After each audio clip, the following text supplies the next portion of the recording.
March 19 இன்று புதன்கிழமை. இன்றைய தினம் பார்த்தீங்க அப்படின்னா, தேய்பிறை பஞ்சமி. 1 ஸ்பூன் மஞ்சள் தூள், 5 எண்ணிக்கையில் மிளகு இருந்தால் போதும். உங்களோட கடன் சம்மந்தப்பட்ட எல்லா பிரச்சனைகளுக்கும் ஒரு முற்றுப்புள்ளி வைக்க முடியும். அது என்ன பரிகாரம் அப்படிங்கிறத பார்க்கறதுக்கு முன்னாடி நம்மளோட வீடியோவில் இப்போ தான் நீங்கள் ஃபஸ்ட் டைம் பார்க்குறீங்கன்னா மறக்காமல் சப்ஸ்கிரைப் பண்ணிக்கோங்க. பக்கத்தில் இருக்கக்கூடிய ஆல் பெல் சிம்பலையும் ப்ரெஸ் பண்ணிக்கோங்க.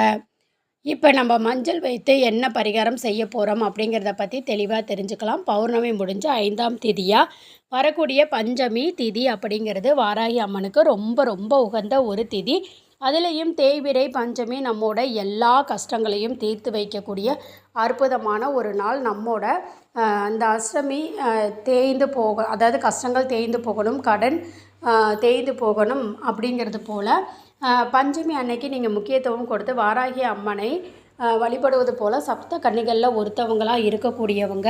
உரிய தேவதை பார்க்குறதுக்கு ரொம்ப உக்கிரமாக காட்சி அளிப்பாங்க. பார்க்குறதுக்கு குழந்தைய மாதிரி நீங்கள் முழு பக்தியோடு அன்போடு நீங்கள் அவங்கள வணங்குனீங்க அப்படின்னா என்ன வரம் கேட்குறீங்களோ அந்த வரத்தை வழங்கிடுவாங்க. நிறைய பேர் வீடுகளில் வாராகி அம்மனோட ஃபோட்டோ வைத்து வழிபடுவது வழக்கம் இருக்கும். அப்படிப்பட்டவங்க நான் இன்றைய தினம் எப்பவும் போல் சில பேர் வீடுகளில் வாராகி அம்மனை வழிபடுற வழக்கம் இருக்கும். ஆனால் ஃபோட்டோ வைத்திருக்க மாட்டாங்க. அப்படிப்பட்ட நபர்கள் சின்னதாக ஒரு தீபமேற்றி வைத்து அந்த தீபத்தை வாராகி அம்மனாக பாவித்து நீங்கள் என்னென்ன நைவேத்தியங்கள் செய்து வச்சு படைக்கிறீங்களோ அதெல்லாம் செய்து வழிபாடு செய்யணும்னு நினைக்கிறீங்களோ அந்த விளக்கையே வாராகி அம்மனாக பாவித்து தாராளமாக நீங்கள் வழிபாடு செய்யலாம். அதை வாராகி அம்மனாக நினச்சி பஞ்சமி தேதி எத்தனை மணிக்கு ஆரம்பிக்குது அப்படின்னு கேட்டிங்கன்னா, இன்றைய தினம் அதாவது செவ்வாய்க்கிழமை ஆரம்பிக்குது. 18ஆம் தேதியே ஆரம்பிக்குது. புதன்கிழமை இரவு 10:30 வரைக்குமே இருக்குது. அதனால் இன்றைய முழுவதுமே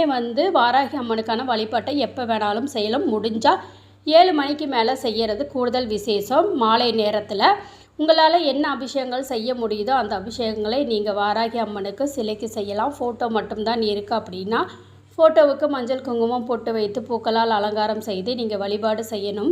வாராகி அம்மன் நிலத்திற்கு உரிய தேவதை அப்படிங்கிறதுனால நிலத்திற்குரிய விளையக்கூடிய எல்லா கிழங்கு வகைகளும் வாராகி அம்மனுக்கு ரொம்ப உகந்தது. உருளைக்கிழங்கு, சர்க்கரை வெள்ளைக்கிழங்கு, இந்த மாதிரி கிழங்கு வகைகளை நீங்கள் வாராகி அம்மனுக்கு நைவேத்தியமாக படைக்கிறது விசேஷம். அதே மாதிரி பழங்களில் மாதுளம் பழம் வாராகி அம்மனுக்கு ரொம்ப பிடிச்ச ஒரு பழம். மாதுளம் பழத்தை அந்த முத்துக்களை பூஜையெல்லாம் வச்சு அதை உதிர்த்து அதில் கொஞ்சமாக தேன் கலந்து ஒரு நெய்வேத்தியத்தை நீங்கள் வாராகி அம்மனுக்கு வச்சு பாருங்கள். அதை அவங்க மனசார ஏற்றுப்பாங்க. வாராகி அம்மன் வழிபடுறவங்களுக்கு ஒரு பெரிய நல்ல விஷயம் என்ன அப்படின்னு கேட்டிங்கன்னா, போட்டி, பொறாமை, கண் திருஷ்டி, பொறாமை எண்ணத்தோடு ஒருத்தவங்க நம்மக்கிட்ட பழகிறாங்க, வீட்டுக்குள்ளே எடுபடாது. இது எல்லாத்தையும் வாராகி அம்மன் தடுத்து நிறுத்திடுவாங்க.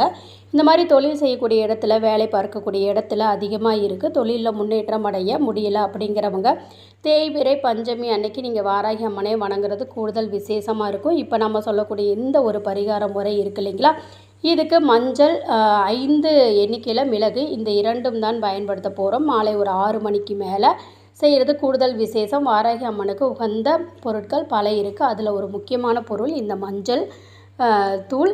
அதுலேயும் மஞ்சள் கிழங்கு வாராகி அம்மனுக்கு நம்ம பொதுவாக எதுக்கு பயன்படுத்துவோம், காலபைரவர் வழிபாட்டுக்கு பயன்படுத்துவோம். காலபைரவர் வழிபாட்டுக்கு தேவி அஷ்டமி அன்னைக்கு மிளகு தீபம் போடுவோம். அதெல்லாம் செஞ்சுருப்பீங்க. அந்த அளவுக்கு மிளகுக்கு கடனை போக்கக்கூடிய ஒரு அற்புதமான சக்தி இருக்குது. 10 மிளகு இருந்தால் பகவேறு வீட்டுக்கு தாராளமாக போகலாம்னு சொல்லுவாங்க. அந்த அளவுக்கு அதில் சக்தி இருக்குது. அதை விட பல மகத்துவங்களும் இதில் இருக்குது. மிளகு இருக்குது இல்லைங்களா, அந்த மிளகை 5 எண்ணிக்கையில் எடுத்துக்கணும். அது ஏன் எண்ணிக்கையில் 5 எடுக்கிறோம் அப்படின்னா, வாராகி அம்மனுக்கு உகந்த திதி பஞ்சமி. பௌர்ணமி முடிஞ்சு பஞ்சமி திதி 5ஆவது திதியாக தான் வரும். அதனால் 5 அப்படிங்கிறது சொல்லக்கூடிய எண் வாராகி அம்மனுக்கு ரொம்ப உகந்த ஒரு எண். அதே மாதிரி 5 எண்ணிக்கையில் பூக்களை கோர்த்து கூட வாராகி அம்மனுக்கு நீங்கள் சமர்ப்பிக்கலாம். அப்படி இல்லைன்னா ஒரே ஒரு மண் அகல் விளக்கு எடுத்துக்கோங்க. அதில் மஞ்சள் நிரப்பி வச்சுக்கோங்க. மஞ்சள் தூளுக்கு மேலே இந்த 5 மிளகையும் வச்சுக்குங்க.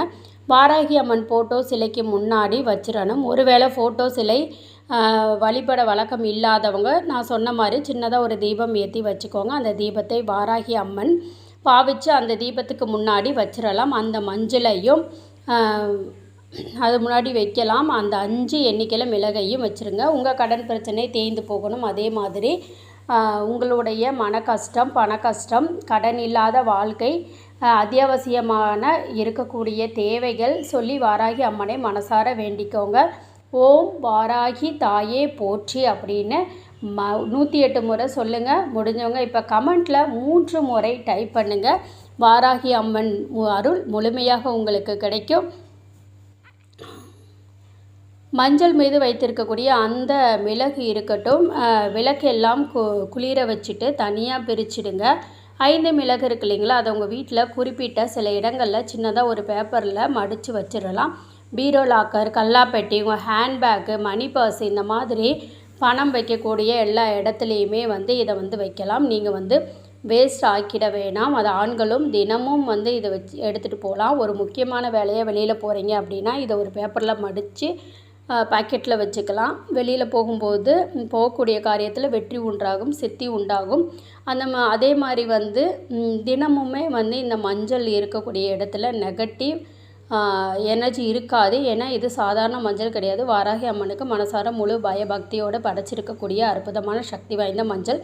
இந்த மஞ்சளை உங்கள் குடும்பத்தார் தவிர மற்ற நபர்கள் யாரும் பயன்படுத்தாத மாதிரி நீங்கள் எடுத்து வச்சுக்கோங்க. ஒரு முக்கியமான விஷயம், மஞ்சளில் கொஞ்சமாக எடுத்து பேப்பரில் மடித்து அதை நீங்கள் கூடவே எடுத்துகிட்டு போங்க. ஏன்னா வாராகி அம்மன் அப்படிங்கிறது ஒரு காவல் தெய்வம். கெடுதல்களை தடுத்து நிப்பாட்டக்கூடிய அந்த மஞ்சளை வாராகி அம்மன் உள் சக்தியோடு உங்களுக்கு வந்திருக்கும். அதை பத்திரப்படுத்தி வச்சுக்குங்க, கூடையே வச்சுக்குங்க. இது மூலிமா உங்களுக்கு எந்த விதமான பயமும் இருக்காது. மிளகை சொன்ன மாதிரி எடுத்து வச்சுக்கோங்க. 5 மிளகையும் ஒரு இடத்துல நீங்கள் கூட வச்சுக்கலாம். ரொம்ப எளிமையான பரிகாரம் மாதிரி தெரியும். ஆனால் தேய்பிறை பஞ்சமி அன்னைக்கு நீங்கள் மஞ்சள் தூளையும் மிளகையும் வைத்து செய்யக்கூடிய பரிகாரம் உங்கள் வாழ்க்கையே தலைகீழாக மாற்றக்கூடிய அற்புதமான ஒரு பரிகாரம். மஞ்சள் தூள் கொஞ்ச நாட்களில் வீணாக போகிற மாதிரி இருக்கும். மஞ்சள் தூளை கால் படாத இடத்துல தண்ணீரில் கரைச்சி நீங்கள் ஊற்றிடலாம். திரும்பவும் இந்த மாதிரி அடுத்து வரக்கூடிய பஞ்சமி தேதி அன்னைக்கு திரும்பவும் இந்த மாதிரி செய்யலாங்க. உங்கள் குடும்பத்துக்குள்ளே சுபிசம் ஏற்படும், வீட்டுக்குள்ளே மன நிம்மதி ஏற்படும், சண்டை சச்சரவுகள் எல்லாம் குறையும், கணவன் மனைவி இடையில் ஒற்றுமை அதிகரிக்கும். இதுவரைக்கும் இருந்த தொழிலில் போட்டி பொறாமைகள் எல்லாமே விலக ஆரம்பிக்கும். காரியத்தில் வெற்றி உண்டாகும், சித்தி உண்டாகும். நிறைய பேருக்கு அவங்க வீட்டு பக்கத்தில் இருக்கக்கூடிய கோவில்கள், ஏதாவது ஒரு கோவிலில் தனியாக கூட வாராகி அம்மன் சன்னதி இருக்கும். அப்படி இருக்கிறவங்க தாராளமாக இன்றைய தினம் பஞ்சமி அன்னைக்கு வாராகி அம்மன் தரிசனம் பண்ணிட்டு வாங்க. கோவிலுக்கு மஞ்சள் தூளையும் குங்குமத்தையும் உங்கள் கையால் வாங்கிட்டு போய் கொடுங்க. கூடுதல் விசேஷங்க. இந்த பதிவு உங்களுக்கு பயனுள்ளதாக இருந்துச்சுன்னா வீடியோவை லைக் பண்ணிக்கோங்க, சேனலை சப்ஸ்கிரைப் பண்ணிக்கோங்க. உங்களுடைய ஃப்ரெண்ட்ஸ் அண்ட் ஃபேமிலிக்கும் மறக்காமல் ஷேர் பண்ணுங்கள்.